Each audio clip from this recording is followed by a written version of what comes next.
Assalamualaikum warahmatullahi wabarakatuh. Halo teman-teman pecinta potret, kembali lagi di channel Jazz Fotografi. Selamat datang dan terima kasih sudah menyempatkan mampir. Oke, untuk kalian yang baru gabung di channel ini atau numpang lewat karena baca judul di video ini, jangan lupa untuk meninggalkan jejak dengan cara klik tombol subscribe dan aktifkan tombol notifikasinya agar kalian tidak kelewatan terhadap video-video yang akan aku upload selanjutnya.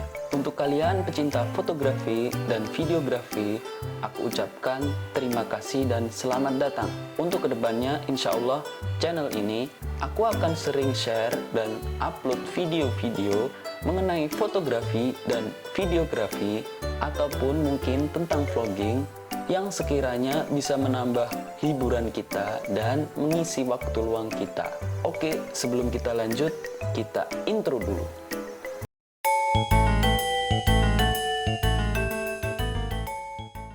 Oke, lanjut. Oke teman-teman, kesempatan ini aku akan menjelaskan lebih lanjut mengenai video aku sebelumnya. Mengenai video sebelumnya, yaitu teknik dasar fotografi. Atau kalau teman-teman belum menonton videoku sebelumnya, silahkan klik link di atas ini, atau nanti aku akan sertakan link video di deskripsi. Oke teman-teman, intinya di video ini aku akan menjelaskan lebih detail pengertian mengenai exposure. Oke, kita lanjut. Inti dari pembahasan kali ini, teman-teman akan dilatih untuk mendapatkan exposure yang diinginkan dan seimbang sesuai kebutuhan teman-teman. Tentunya dengan melibatkan aperture, shutter speed, dan ISO. Maka dari itu, aku ingatkan untuk teman-teman yang belum menonton video aku sebelumnya, silakan nonton video itu. Tujuannya apa? Agar teman-teman lebih memahami dasarnya dulu sebelum memahami inti dari pembahasan exposure. Oke deh, aku singgung sedikit mengenai pengertian dasar fotografi ya. Yang pertama, shutter speed. Artinya, berapa lama sensor kamera akan menerima cahaya. Yang kedua, aperture, yaitu seberapa banyak cahaya yang masuk ke sensor kamera melalui lensa. Dan yang perlu digarisbawahin, aperture akan menghasilkan dan juga berperan terhadap efek depth of field. Dan yang ketiga yaitu ISO, artinya tingkat sensitivitas sensor kamera. Oke, lanjut. Oke teman-teman, untuk kalian yang udah mengerti dan paham betul dari istilah yang di atas, dari pengertian yang di atas, kita lanjut ya. Oke, pembahasan inti dari ini yaitu adalah peran masing-masing dari pembentukan segitiga exposure, baik shutter speed, aperture, maupun ISO. Tujuannya yaitu untuk melengkapi kebutuhan exposure yang seimbang dan sesuai kebutuhan teman-teman. Yang pertama yaitu teman-teman pilih dan setting mengenai aperture. Intinya aperture itu mempengaruhi ruang tajam atau seberapa banyak area dalam foto yang terlihat tajam atau seberapa banyak terlihat ngeblur. Yang kedua yaitu shutter speed. Shutter speed juga mempengaruhi terhadap ketajaman foto. Teman-teman pegang kamera tanpa melibatkan dengan tripod, atau teman-teman sedang foto objek yang bergerak dan teman-teman lupa men-setting dan saat itu men-setting dengan shutter speed yang lambat, teman-teman akan menghasilkan foto yang tampak kabur.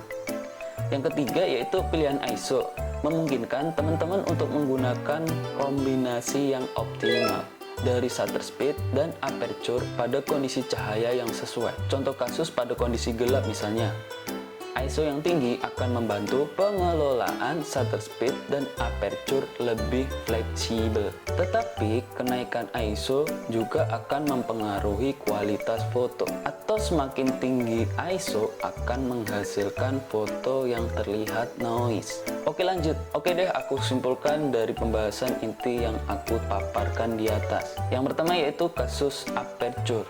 Kondisi pertama, semakin kecil nilai aperture, yang artinya semakin besar bukaan lensa, maka akan menghasilkan objek background terlihat ngeblur dan objek yang dekat akan terlihat tajam. Namun, pada kondisi tertentu, membuat jendela sensor kamera menjadi kelebihan cahaya. Kondisi yang kedua, semakin besar nilai aperture, atau artinya bukaan lensa semakin kecil, maka akan menghasilkan foto background dan objek dekat terlihat tajam. Namun pada kondisi tertentu, membuat jendela sensor kamera menjadi kekurangan cahaya. Yang kedua yaitu kasus shutter speed. Kasus pertama, semakin lambat teman-teman men-setting shutter speed, maka akan menghasilkan objek foto menjadi kabur. Namun pada kondisi tertentu, membuat jendela sensor kamera menjadi kelebihan cahaya. Kondisi yang kedua, semakin cepat nilai shutter speed, maka akan menghasilkan objek foto semakin tajam. Namun pada kondisi tertentu, membuat jendela sensor kamera menjadi kekurangan cahaya. Yang ketiga yaitu kasus ISO. Kondisi pertama, semakin rendah nilai ISO akan menghasilkan objek foto semakin jernih. Namun pada kondisi tertentu, membuat jendela sensor kamera menjadi kekurangan cahaya. Kondisi yang kedua, semakin tinggi nilai ISO, maka akan menghasilkan suatu objek foto akan tampak menjadi noise. Namun pada kondisi tertentu, akan membuat jendela sensor kamera menjadi kelebihan cahaya. Oke, untuk lebih mudah, teman-teman bisa melihat ilustrasi segitiga exposure ini. Ini muncul nih. Oke, di situ teman-teman bisa melihat ada anak panah warna kuning dan juga anak panah warna hitam. Untuk anak panah warna kuning menunjukkan exposure dinaikkan, dan untuk anak panah warna hitam yang artinya exposure diturunkan. Oke, jangan sampai teman-teman terbalik ya. Oke, kuncinya ketika exposure dinaikkan, maka teman-teman perlu menurunkan satu atau dua elemen lainnya. Namun untuk mempertahankan exposure yang seimbang, sebetulnya kamera dapat melakukan hal ini secara otomatis pada modus aperture priority, shutter priority, dan juga modus program. Jadi di sini teman-teman pahami hubungan ini agar teman-teman bisa memiliki kendali lebih dan leluasa untuk mengatur exposure yang diinginkan.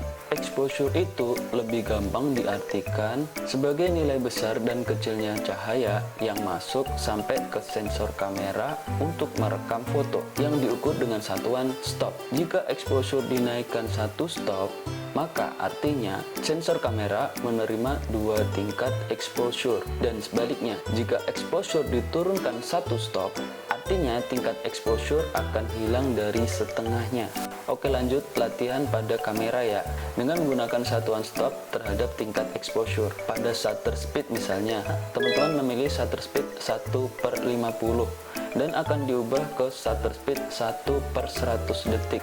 Jadi cara membaca tersebut, teman-teman telah menurunkan satu stop terhadap shutter speed, yang artinya sensor kamera menerima tingkat exposure 2 tingkat lebih lambat.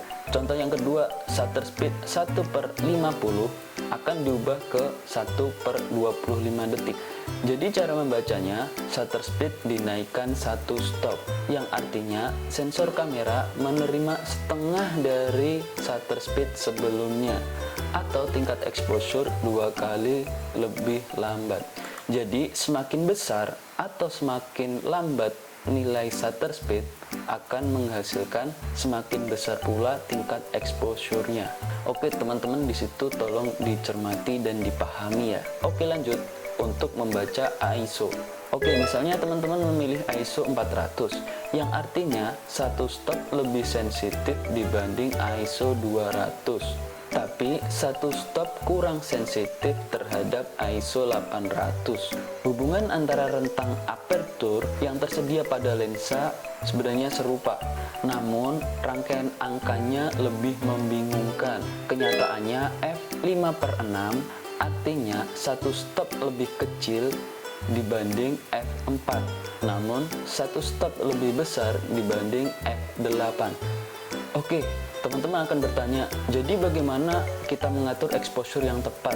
Oke, teman-teman setelah mengaktifkan metering pada kamera, dengan menekan tombol shutter setengah rilis, kamera teman-teman akan menyarankan exposure berdasarkan metering kecerahan pada area yang diukur. Meski mungkin ada exposure yang lebih disukai, namun ada beberapa cara yang bisa teman-teman lakukan untuk mencapainya.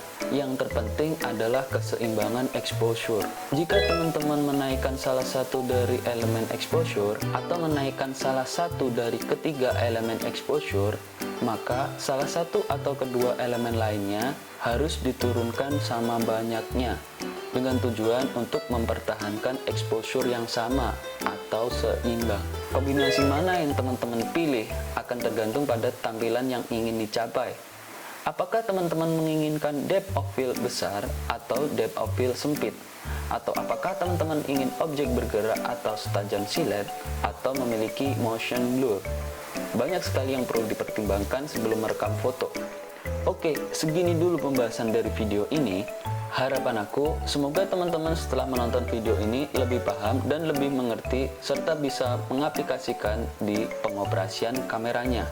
Oke, see you dan bye-bye. Terima kasih teman-teman.